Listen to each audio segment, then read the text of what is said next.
This is Simone Biles, the greatest female gymnast ever. And this is a mental block.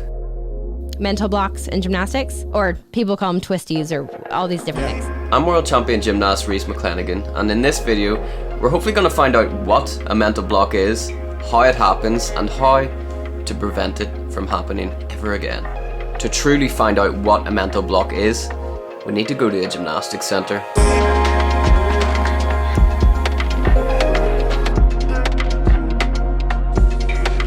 So, here we are in a gymnastics centre. Anybody that is watching this video that has done gymnastics before may understand what a mental block is. Somebody who has not done gymnastics before may get confused at the entire concept. Why can you just not do a skill all of a sudden? This is why the world was just confused when Simone Biles, the greatest female gymnast of all time, just couldn't do gymnastics anymore. It was total confusion.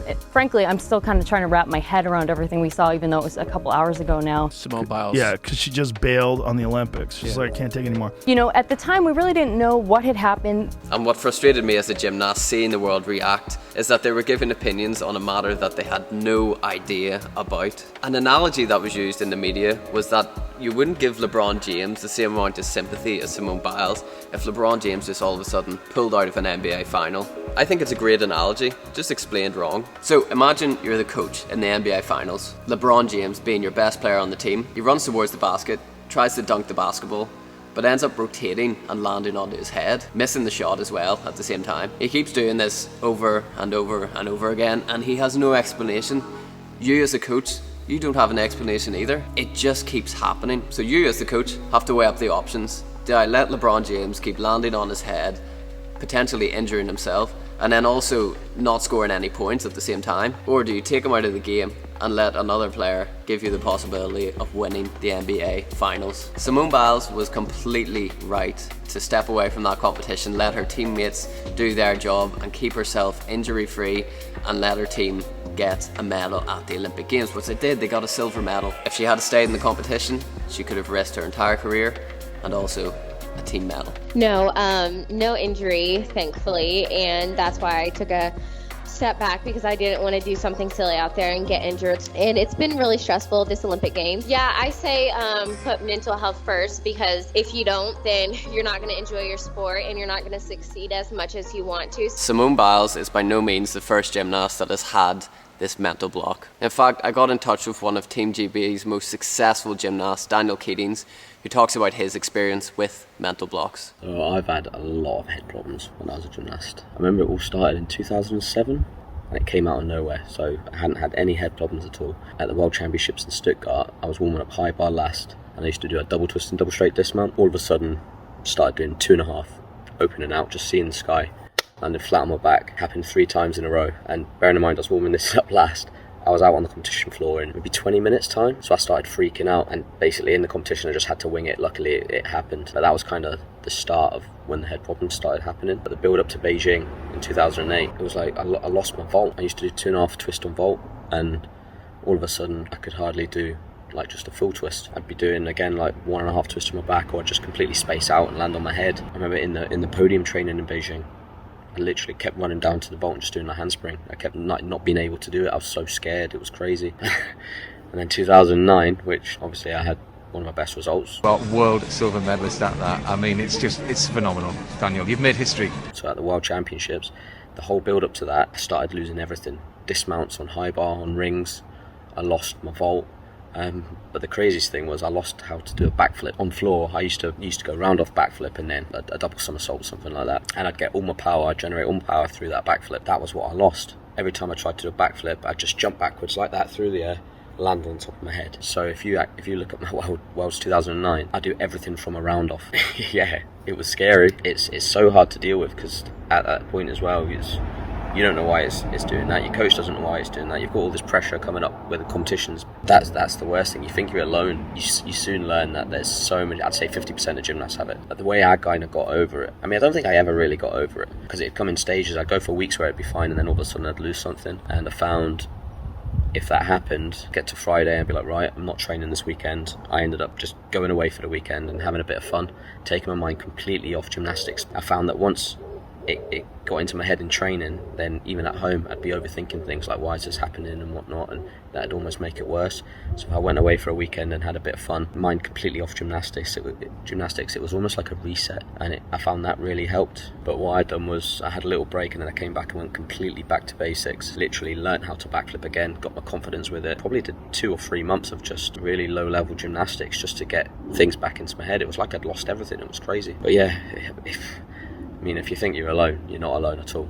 It happens to so many people. It is crazy, but it's just try not to put too much pressure on yourself. That's the best way to deal with things like that. So yes, one of my main motivations behind making this video is that throughout my career, I've had mental blocks. And you know the way some people have their careers hindered by injuries or difficult times in their life? Well, my hindrance for the most part was my mental blocks. The first time I experienced a mental block was right before one of my first international competitions. I was only 11 years old, and it was literally the day before I left for this competition. I was doing my floor routine, and one of my tumbles was a round off, backflip, full twist. A very simple tumble.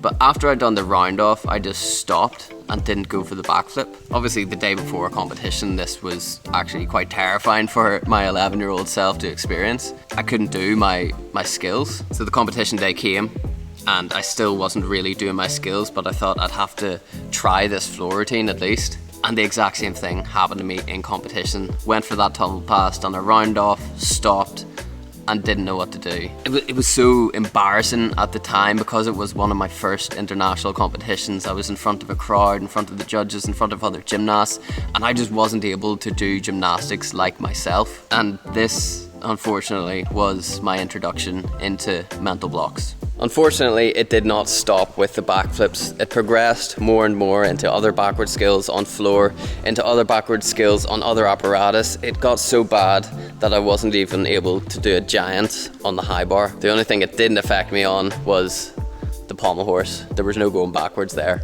And if we're wanting to take a positive from it, I feel like this really contributed to my pommel horse work, the fact that I had no mental blocks on this apparatus. But overall, I was still doing the all-around event, and some days coming in, realising that I couldn't do any gymnastics going backwards, and it made me miserable. It got me so frustrated that I couldn't do these skills that I knew that I was able to do, and there was just something in my brain that told me to stop when I was about to do those skills. And it really didn't stop when I went into my senior career. I thought it would when I was younger. I always thought when I turn senior, get older, I'll just mature and grow out of it.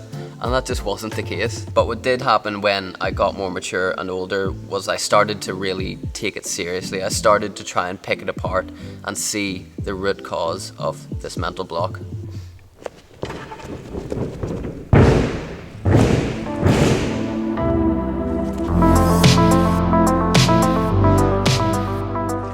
Have you ever had a mental block before on floor? No. No. Why? It's natural. It feels natural. You've seen me mental block on floor before. Could you not relate to that at all? I can maybe like relate to it on like high bar with dismounts. Sometimes I'm like Okay. that, but I still do them. Yeah, it's never fair. like I have to relearn something. I just What do you think a mental block is for people that actually have it? probably an irrational fear. If you can do it before, maybe if you're learning a new skill for the first time, it's irrational. Like Yeah. it's not irrational. It makes sense to be afraid, but if you've done it before and it was safe, it's just like your mind playing tricks. Yeah, I guess so. You see me have the mental block throughout my whole career. Why do you think I have it? Because of your Celtic Cup when you fell, I think. So you think it was the traumatic incident? Yeah, you'd probably just get an over too high level of fear, basically. It's like a trigger, like on certain backward skills, it's a bit of a trigger, I don't know. That's maybe, that I make things like incidents bigger than Yeah, like they are. superstitious nearly when you're a kid. Because I'm not superstitious at all, but maybe there's just like that subconscious thing that I feel like I am.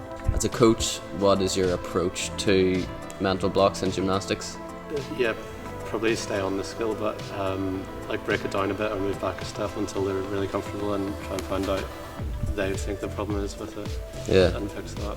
Like I even seen videos from coaches just like filming their gymnasts, and it was like the video was titled "Mental Blocks Don't Exist," and it was the guy just like shouting, "Mental blocks don't exist! You can do it!" And then this like terrified gymnast is standing, like about to do a backflip or a back somersault, and he was just like shouting at them.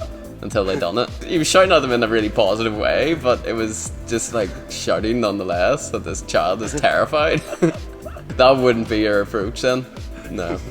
That's good to hear. It really is.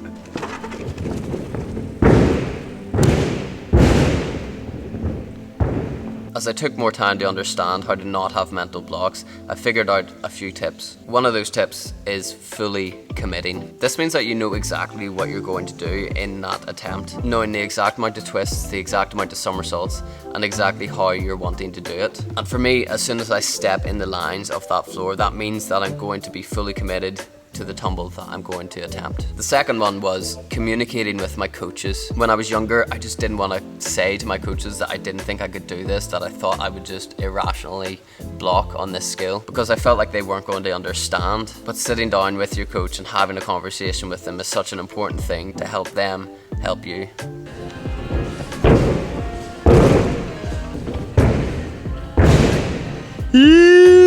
Is that your mate behind you? And as I sit here right now, I can actually say that I rarely have this mental block anymore, and I mostly put it down to this third point: find a way to have fun with these skills. And I think it's something that when I was younger, I didn't really think about having fun with these skills. I only took them too seriously. So that's why this mental block came around in the most stressful times in my career, right before a competition, right before a new skill. And the main way to avoid the mental block altogether is by having fun, is by enjoying what you're doing, making it playful. So I do hope that this video has been helpful. It's been a video that I've been wanting to make for so long, and I really look forward to making this next video. Let me know in the comment section below what the video should be about. And a huge thank you to all of the Patreon supporters, and I hope you guys enjoyed the Patreon exclusive podcast I put out. If you want to check out and join the Patreon, the link will be in the description. So I hope everybody continues to enjoy the amazing sport of gymnastics. Happy training. Catch you in the next video.